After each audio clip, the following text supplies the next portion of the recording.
Teman-teman, kembali lagi bersama saya Nelson di channel YouTube saya. Ya, jadi di kesempatan kali ini saya akan sedikit memberikan tips pola makan untuk penderita asam lambung. Ya, jadi seperti yang saya sudah jelaskan dan saya ceritakan di video saya sebelumnya, saya sendiri pernah terkena penyakit asam lambung ya di akhir 2014 sampai awal 2015. Dan gejala kecil yang sering saya rasakan pada saat itu adalah apa? Gigi mulai keropos, ulu hati ya, di ulu hati ini sering terasa nyeri tapi tidak lama. Cuman kadang-kadang 1-2 detik seperti nyut-nyutan, dan juga bangun tidur itu mulut pahit, dan itu adalah pada dasarnya gejala-gejala kecil yang sering kita abaikan bahwa ternyata kita sudah terkena penyakit asam lambung. Dan satu lagi yang penting apa? Berat badan. Ya, jadi kalau berat badan kita sudah melebihi batas normal atau sedikit obesitas itu semakin menguatkan bahwa kita ini pada dasarnya sudah terkena penyakit asam lambung. Dan pada saat saya dulu terkena penyakit asam lambung, bukan hanya asam lambung saya, bukan hanya asam lambung saja. Pada saat itu tekanan darah saya itu sampai pernah 180. Ya, tekanan saya 180, kolesterol saya 260-an, dan juga asam urat saya 9. Dan pada saat itu yang saya rasakan adalah kelayangan hebat. Jadi bangun dari tempat tidur pun seperti bumi berputar, sampai harus tergopoh-gopoh. Dan pada saat itu karena memang pekerjaan 2015 awal, tanggal 6 Januari tepatnya, saya harus naik pesawat ya ke Palangkaraya. Dan karena memang di situ saya tidak ada kenalan, tidak ada saudara, dan hanya menginap di penginapan, hanya tidur seadanya ya. Jadi selama 10 hari itu saya betul-betul mengurus diri saya sendiri, mengenai makanan, minuman. Dan yang saya rasakan pada saat itu adalah tidak bisa tidur ya. Jadi setiap malam itu dada sering berdebar-debar, keringat dingin, dan juga seperti kita mau terserang penyakit serangan jantung dan stroke. Itulah sensasi yang saya rasakan pada saat itu. Dan pola makan yang saya jalankan itu, nah ini mungkin bisa dicontoh teman-teman, karena pada saat itu saya tidak mungkin memasak ya, karena pada saat itu saya tinggal di penginapan. Jadi yang saya lakukan selama 10 hari penyembuhan itu adalah sederhana sekali pola makannya. Bangun tidur jam 6 atau setengah 6 saya bangun, saya minum segelas arang aktif ya. Jadi saya minum segelas arang aktif, dan setelah saya minum 1 gelas, ditambah lagi 1 gelas ya untuk mendorong lebih banyak. Jadi bangun tidur itu saya minum kira-kira 500 ml. Dan pada saat itu saya dengan tergopoh-gopoh cari makanan. Waktu itu kebetulan di dekat penginapan saya ada pasar kecil di situ. Nah, di situ saya hanya makan timun. Jadi saya beli timun misalkan 2 biji, tahu mentah yang agak besar 2 biji, dan juga nasi. Jadi saya beli di warung nasi, karena nggak mungkin beras merah ya, karena pada saat itu kan saya tidak bawa rice cooker. Jadi saya hanya beli nasi di warung nasi tanpa lauk. Nah, jadi dan juga bawang merah, bawang putih. Nah, jadi pada saat itu pagi-pagi saya hanya tahunya itu saya siram air ya, saya siram air biasa untuk mencuci. Dengan porsi nasi yang saya beli tadi saya bagi 2. Setelah itu dengan hanya timun satu yang agak besar. Nah, paling dibantu dengan potongan bawang merah dan juga bawang putih. Nah, jadi bawang putihnya itu mentah dengan bawang merah, dikasih garam sedikit. Nah, itu saya makan. Itu selama 10 hari itu. Jadi pagi-pagi itu seperti itu. Timun, tahu mentah, bawang merah 1 siung, dan bawang putih 1 siung. Dan 2 jam kemudian ya, biasanya itu saya minum lagi bawang putihnya 1 siung. Ya, jadi saya peprek halus bawang putih. Nah, jam 9 pagi itu saya minum bawang putihnya. Nah, itu jam 12 siang, sebelum jam 12 siang, jam 11, biasanya saya minum lagi 2 gelas air putih. Dan setelah itu jam 12 siang, saya makan nasi sisa yang setengah yang tadi saya beli di pagi hari, dengan tahunya 1, dengan timun lagi 1, dengan potongan bawang merah dan bawang putih. Nah, itu saya makan seperti biasa, dikunyah halus pelan-pelan. Nah, jam 2, jam 3 sore itu saya minum air hangat juga dengan peprekan bawang putih. Jadi bawang putih saya peprek, nah saya halus, saya minumkan lagi. Nah, biasanya malam hari itu saya hanya makan buah. Nah, jadi biasanya itu saya makan apel 2 biji. Jadi selain saya beli timun tadi, saya beli apel di tukang buah terdekat, saya beli apel, saya makan apel 2 biji. Nah, sebelum tidur biasanya saya minum arang aktif.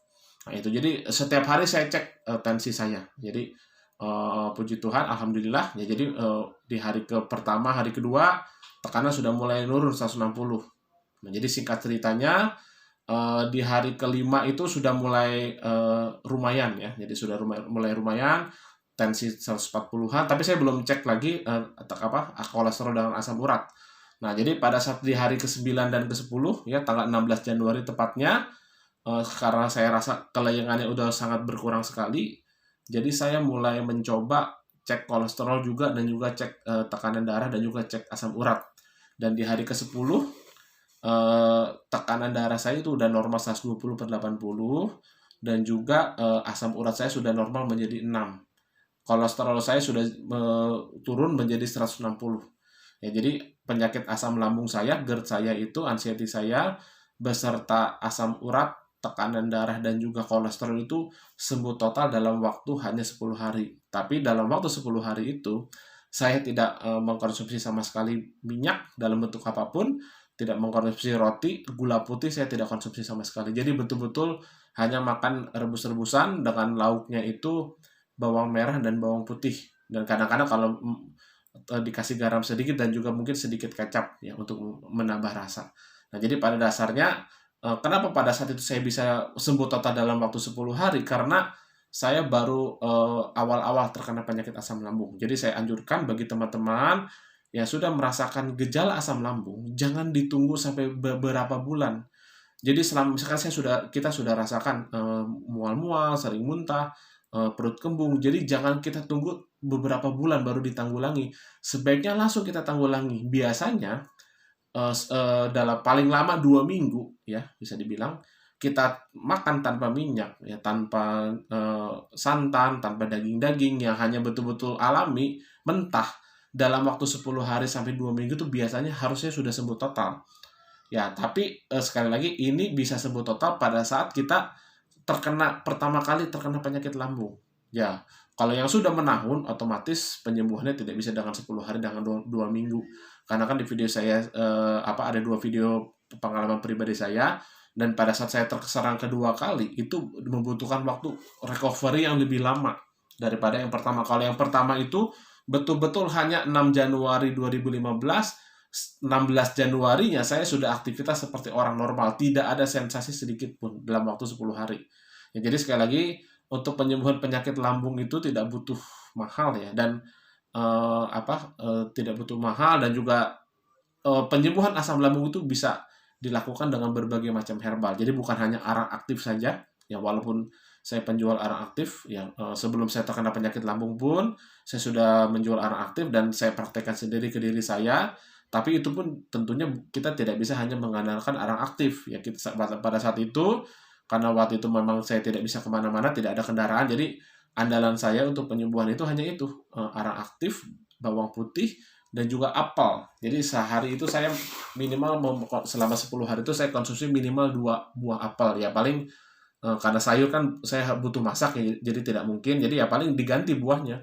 Pada saat itu sedang musim rambutan ya, saya hanya makan malam biasanya rambutan dengan apel saja. Nah, jadi sekali lagi sebenarnya inti dari penyakit lambung itu adalah apa? Dari makanan, ya, dari pikiran dan makanan dan pola hidup. Jadi usahakan tidur cukup, tidur tepat waktu, menghirup udara segar pagi-pagi, berolahraga. Kalau kita memiliki berat badan berlebihan ya kita stabilkan berat badan kita. Otomatis kalau berat badan kita stabil, pikiran kita stabil, pola makan kita stabil, bukan hanya asam lambung, tekanan darah kita pun akan normal, kolesterol kita pun akan turun. Ya, jadi sekali lagi kendalikan pola makan, kendalikan pola hidup, dan juga kendalikan pola pikir, itu intinya. Arang aktif, bawang putih itu hanya membantu mempercepat penyembuhan ya. Bukan hanya arang aktif, bawang putih untuk penyakit lambung, contohnya kunyit, temulawak, jahe, itu sebenarnya bisa juga menyembuhkan asam lambung ya. Bukan hanya arang aktif dan bawang putih, madu juga itu bisa. Jadi ada sebagian orang yang sembuh total penyakit lambungnya itu dengan madu dan juga dengan bawang putih diselang-seling. Ada juga yang sembuh total ya. Kalau jalan bagi saya ya, karena memang saya sudah rasakan sendiri ya, arang aktif dengan bawang putih, dan sekarang saya juga konsumsi madu ya. Saya terkadang sekali-sekali pun konsumsi temulawak. Ya, jadi kita jangan pernah berpikir, untuk asam lambung ini yang paling baik herbal ini. Tidak. Untuk menyembuhkan asam lambung itu jalannya banyak. Ya, intinya apa? Ya, kita betul-betul harus mengendalikan pola makan, pola pikir, ya, pola hidup sehat, tidur teratur, menghirup udara segar, ya, dan juga terkena matahari pagi, minum air putih yang cukup, itu kuncinya. Ya, untuk jalan kesembuhan itu bukan hanya herbal tertentu saja. Ya, jadi alam kita Indonesia ini banyak sebenarnya yang bisa menyembuhkan berbagai macam penyakit. Dan saya mau tegaskan kepada teman-teman, penyakit lambung itu bisa sembuh tanpa sebutir obat pun. Ini terbukti pada diri saya sendiri. Di serangan pertama, serangan kedua, saya tidak makan satu butir obat pun sampai detik ini. Nah, itu. Dan jadi sekali lagi bukan hanya untuk asam lambung ya. Jadi arang aktif itu bukan hanya asam lambung. Jadi arang aktif itu menurunkan kolesterol juga. Ya, menurunkan kolesterol, membantu menurunkan tekanan darah. Asam urat itu arang aktif itu karena sifatnya dia menyerap. Ya, jadi pada saat kita minum arang aktif, kalau asam urat kan karena purin. Jadi purinnya itu ikut terserap. Tapi tentunya sekali lagi karena dalam 10 hari itu pola makan saya kan ketat sekali.